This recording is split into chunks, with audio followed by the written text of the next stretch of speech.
म रामबिसीको तर्फबाट अहिले म जोराली गाउँपालिका वार्ड नम्बर 6 गुवानी हाम्रो पुर्ख्यौली गाउँमा छु।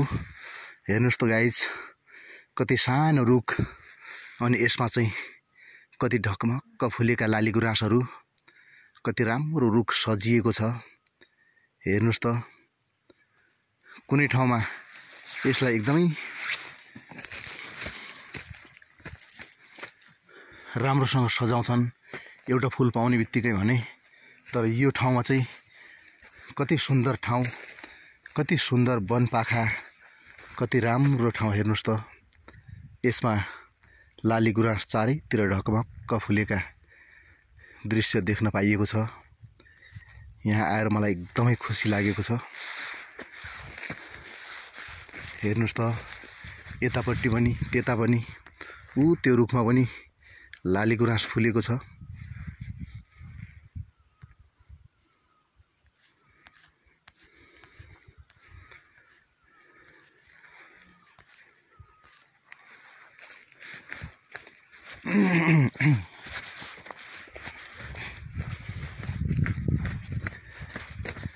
त्यसैगरी यता पनि हेर्न सक्नुहुन्छ लाली गुराँस। हेर्नुस् त, यो ठाउँमा एक फुल होइन, दुई फुल होइन, पुरै डोकाको डोकाभरि टिपे पनि पाउँछ।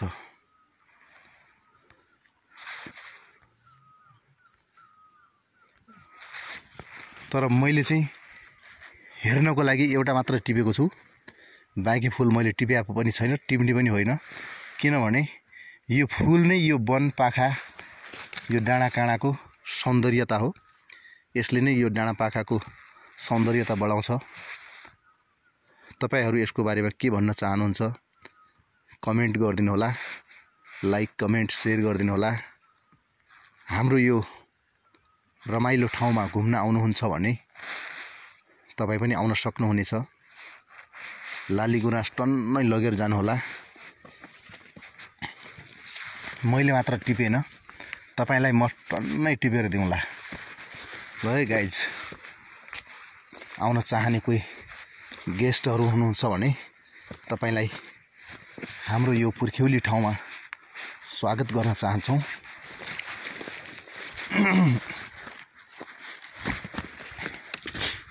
हेर्नुस् त, बाबा ओ बाबा, यता पनि ओहो हो हो।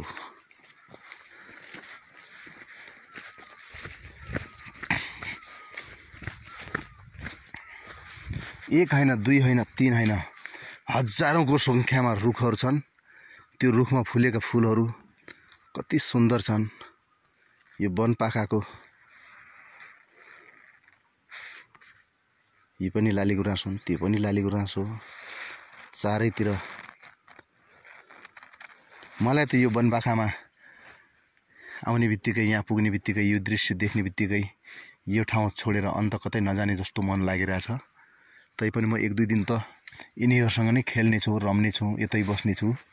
त्यसपछि आफ्नो कर्मथलोसँगतिर हिँड्नेछु। हेर्नुस् त, ल है गाइज, आफू पनि हेर्नुहोला र अरूलाई पनि हेर्न सहयोग गर्नुहोला, लाइक कमेन्ट सेयर गरेर।